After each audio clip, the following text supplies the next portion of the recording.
Wow, scenéria temná ako toto video Cesta do temnoty. Tak ako to sa tu bude hovoriť. Intro roka. A na úvod rýchle varovanie. O vojne v polícii sa raz napíše 1000-stranová kniha, na ktorú následne ďalší historik bude reagovať 1000-stranovou knihou, ktoré poskytne svoj výklad udalosti, a na to napíše ďalší historik ďalšiu 1000-stranovú knihu, v ktorej bude vyvrácať lži predchádzajúcich dvoch historikov.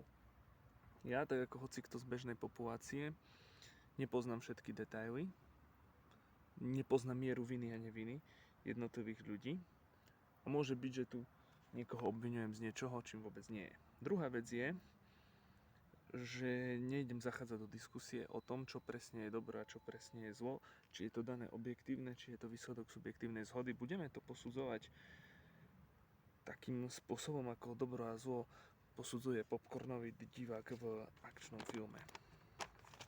Dôvodom, prečo o tom dnes chcem hovoriť, je, že som narazil na tento citát, ktorý postol Jozef Karika v čase, keď sa rozputala ďalšia z bitiek vojny v polícii. Asi najhoršie bolo precitnutie do reality, ktorá nepoznala žiadne dobro a zlo. Pri prvých kauzách sa automaticky snažil určiť dobrú stranu, aby sa k nej mohol pridať, vniesť do diania spravodlivosť a na pomoc správnej veci. Po niekoľkých pokusoch však zistil, že takto to v politických a mocenských hrách nefunguje. S hrôzou si uvedomil, že sa pred ním roztvoril priestor, kde nebolo žiadne dobro a zlo, ale len množstvo rovnako zlých, celkom amorálnych skupín bojujúcich medzi sebou o moc, vplyv, peniaze, čokoľvek. V tieni mafie 2010. Od Jozefa Kariku som čítal len hororovejšie veci, nie v tieni mafie, aj keď niekto by mohol namietnúť, že v tieni mafie je najviac hororová kniha zo všetkých, keďže má svoje podobnosti s realitou. No, citát nebudem analyzovať v kontexte tejto knihy, keďže som ju nečítal. Budem ho analyzovať, keďže kvôli času, v ktorom bol posnutý, ako komentár k vojne v polícii. V jednej veci má Jozef Karika pravdu.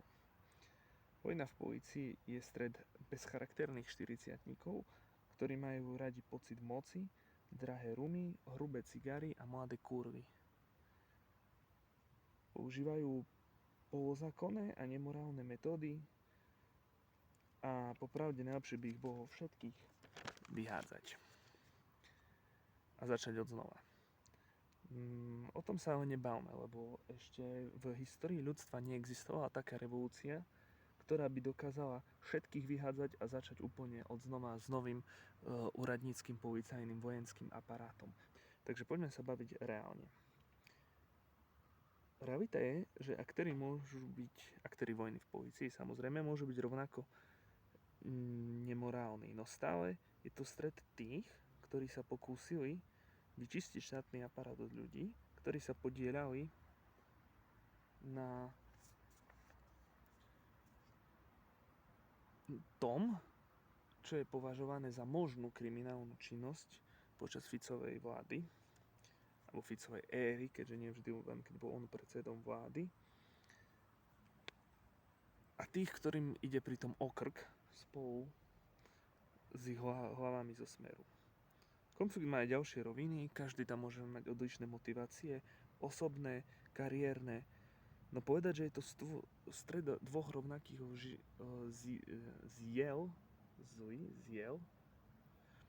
je lož. Je to stred amorálnych ľudí na troskách právneho štátu. No za dobré ciele nebojujú vždy len dobrí ľudia dobrými metódami. Toto je jediná možnosť, ako vystaviť trestnoprávnej zodpovednosti tých, ktorí premenili štát na firmu, ktorú oni vedú, v ktorej oni zarábajú a vyhrávajú, zatiaľ čo my všetci sme jej zamestnancami, no my len strácame a my len prehrávame. Vojna v polícii je totálny hnus a iná lepšia možnosť nastoliť aspoň náznak spravodlivosti nebude. ak v nej vyhrajú tí, ktorí sa chcú spravodlivosti vyhnúť, už nikdy žiadna možnosť na spravodlivosť pre týchto ľudí nebude. Nemáme vo vojne v polícii 100% dobrých a 100% zlých, tak ako ich nemáme v žiadnej vojne.